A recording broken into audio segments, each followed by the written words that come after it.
ఓ మొద్దు ముఖం నానా కాళ్ళు ఎందుకు దొక్కుతున్నావే మొద్దుకు మొద్దు ఏ ఓళ్ళని అంటున్నావే మొద్దు ముఖం నానా తీసి బండ కొడతా కిటికీ గడి నువ్వుకెత్తా ఏమనుకున్నావే నా గురించి కళ్ళు నెత్తికెక్కినా మరి నా కాళ్ళు ఎందుకు దొక్కినావు ఇంతమంది బస్సులా ఓళ్ళు సప్పుడు చేయండి నీకేం రోగం పుడుతున్నదే వీళ్ళందరూ దొక్కుంటేనే వచ్చినా ఇంకా నువ్వు బాగా నోరు ఎత్తున్నావు. ఓ అమ్మా ఈ బస్సులు ఏం లోళ్ళు పెట్టుకున్నారమ్మా సప్పుడు చేయకూరు కదా. అరే ముసలోడా నీకు సంబంధం లేని మ్యాటర్ లో దూరం చెప్తున్నా నాకు ముందే పిచ్చి కొంచెం చెప్తున్నా చక్క వెళ్ళి ఆడ కూర్చో వెనకాల. అమ్మా టికెట్ తీసుకోరు టికెట్.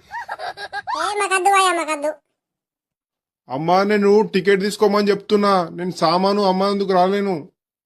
మీ ఆధార్ కార్డులో ఇవి పెట్టుర్రి. మీరు తెలంగాణ రాష్ట్రం వాళ్ళేనా లేకుంటే ఏ రాష్ట్రం వాళ్ళు మాకు తెలాలా కదా. అంటే నీకు అంత డౌట్ ఉన్నదే నీకు ఇంత మంచిగా తెలుగు మాట్లాడుతున్నావు తెలా మొన్న కొడక.